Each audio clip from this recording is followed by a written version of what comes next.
సమ్మెకు మీరు వెళ్ళాల్సిన అంటే ప్రధానమైన డిమాండ్లు ఏంది, అవి గవర్నమెంట్ పరిష్కరించే స్థితిలో లేదా? మరి సమ్మెకి వెళ్ళడం అంటే అన్ని రకాల దారులు మూసుకుపోయిన తర్వాతనే కానీ సమ్మెకి వెళ్తారు.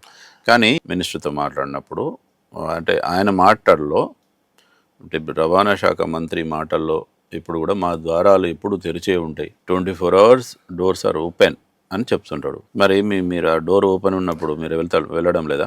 ఆ డోర్ ఓపెన్ ఉన్నాయి కాబట్టి ఆ డోర్ ఓపెన్ చాలాసార్లు వెళ్ళాం. కానీ డోర్లు ఓపెన్ ఉంటున్నాయి కానీ సమస్యలు మాత్రం తెలుసుకోవట్లేవు. అంతే, అవి మూసుకోబడుతున్నాయి, అవి మూసుకుంటున్నాయి. సమస్యలు మూసుకోపోతానే తప్ప సమస్యలు మూసినట్టే ఉండాలి తప్ప సమస్యలు ఎక్కడ కూడా ఒకరు కూడా తెలుసుకోలే. డోర్లు తెలుసుకునే లాభం అంటే ఏమి? పొన్నం ప్రభాకర్తో మాట్లాడినప్పుడు మీ సమస్యలు ఏం పరిష్కారం అవ్వట్లేదా? మేము పొన్నం ప్రభాకర్ గారిని వేరే గుంతమ్మ కోరికలు అడగలే, కొత్త డిమాండ్లు పెట్టలే. ఇప్పటిదాకా మీరు అన్నట్టు మా డిమాండ్లలో వారు ఎన్నికల మేనిఫెస్టోలో పెట్టినవే ఉన్నాయి. చెప్పండి. అంటే ప్రధానంగా ఎన్ని ఉన్నాయి? 6 డిమాండ్లు ఉన్నాయి. 6 డిమాండ్లు 6 ఎన్నికల మేనిఫెస్టోలో పెట్టారు వాళ్ళు. ఒకటి విలీనం, వాళ్ళే విలీనం చేస్తారు. ఆ ప్రభుత్వం చేయలేదు, మా ప్రభుత్వం చేస్తామన్నారు. ఇంకొకటి మీకు తెలియని విషయం ఏంటంటే ఉత్తమ కుమార్ రెడ్డి పిసిసి అధ్యక్షుడిగా ఉన్నప్పుడు కూడా ఆర్టీసీని ప్రభుత్వంలో విలీనం చేయడానికి మా పార్టీ సుముఖంగా ఉందని చెప్పి ఆయన కూడా ఎన్నికల మేనిఫెస్టోలో పెట్టినప్పుడు ఉత్తమ్ కుమార్ పిసిసి అధ్యక్షుడిగా ఉన్నప్పుడు. గత ఎన్నికలు, పోయిన ఎన్నికలు కాదు, గత అసెంబ్లీ ఎన్నికలప్పుడు కూడా 2018 2000 ఆ సమయంలో పెట్టడం జరిగింది. కాంగ్రెస్ పార్టీ స్టాండ్ మాత్రం ఆర్టీసీ విలీనానికి సుముఖంగా ఉంది. అయితే ఇక్కడ పిసిసి అధ్యక్షులు మారిండ్రు, కొత్త ముఖ్యమంత్రి వచ్చిండు, తర్వాత పిసిసి అధ్యక్షుడుగా మన ముఖ్యమంత్రి గారే ఉన్నారు మొన్నదాకా. ఇప్పుడు ఇంకొక పిసిసి అధ్యక్షుడు వచ్చిండు, కానీ ఆ సమస్య మాత్రం ఎక్కడ కూడా పరిష్కారం కాలే.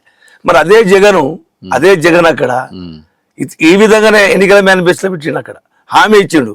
కానీ హామీ ఇచ్చిన ఒక 2-3 నెలలనే అక్కడ విలీనం చేసి పడేసి ఆంధ్రప్రదేశ్ లో విలీనం విలీనమైంది. మరి ఇక్కడ ఎందుకు సాధ్యమవుతుంది, అక్కడ సాధ్యమైన తర్వాత?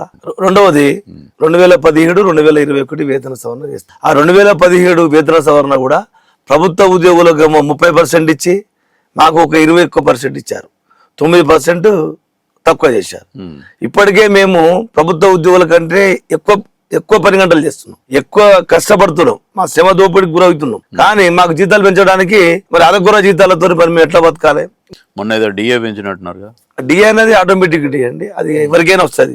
అదేదో వాళ్ళ జేబులోకి ఇచ్చేది కాదు, లేకపోతే కొత్తగా వచ్చేది కాదు. నెక్స్ట్ డిమాండ్ చెప్పండి. వేతన సవరణ 2017 21% చేశారు. కానీ ఈ 2017 నుంచి జీత భత్యాలు ఉంటాయి, అలవెన్స్ లో ₹1 కూడా పెంచలే ఈ రోజు. అంటే 2013లో పెంచినటువంటి అలవెన్స్లే ఈ రోజు వరకు ఆర్టీసీ కార్మికులు అనుభవిస్తాం. ఎందుకు పెంచలేదు?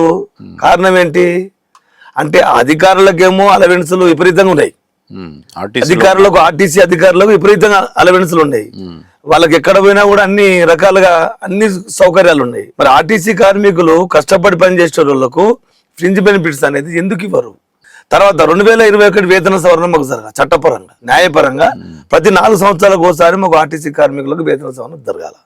మరి 2021 ఇప్పుడు ఎన్ని సంవత్సరాలు అవుతుంది? 2026 వచ్చింది. ఇప్పుడు 5 సంవత్సరాలు దాటినప్పుడు కూడా ఇంతవరకు వేతన సంవత్సరం మీద ఉలుకు లేదు, పలుకు లేదు. ఇంకా నెక్స్ట్ డిమాండ్ ఏంటి? నెక్స్ట్ డిమాండ్ ఏంటంటే యూనియన్లకు ఆంక్షలు ఎత్తేస్తున్నారు. ఆ ప్రభుత్వం యూనియన్లను రద్దు చేసింది, ఆ ప్రభుత్వం యూనియన్ల మీద ఆంక్షలు విధించింది. మా ప్రభుత్వం రాగానే యూనియన్లు మొత్తము మీకు తిరిగి ఓపెన్ చేస్తామని చెప్పారు. అది దానివల్ల కూడా ₹1 ఖర్చు లేదు. యూనియన్లు ఇవ్వడం వల్ల ప్రభుత్వానికి ఆర్థిక భారం లేదు, యాజమాన్యానికి ఆర్థిక భారం లేదు. మరి మీరు ఇచ్చిన మాటనే ఇవ్వడానికి మీకు ఎందుకు చేతులు వస్తామన్న దాని మీదనే మేము సమ్మె కోసిన పరిస్థితి ఏర్పడుతుంది. ఇంకొకటి ఏంటంటే ఆర్టీసీని విస్తరిస్తారన్నారు. ఆర్టీసీని విస్తరిస్తాం, ఆధునీకరిస్తాం, అభివృద్ధి పదంలో తీసుకెళ్తామని చెప్పారు. కానీ విస్తరించే మాట దేవుడే, కానీ ఆర్టీసీని మొత్తం ఉన్నదాన్ని లేకుండా చేసేటువంటి ప్రయత్నం చేస్తుంది ప్రభుత్వం.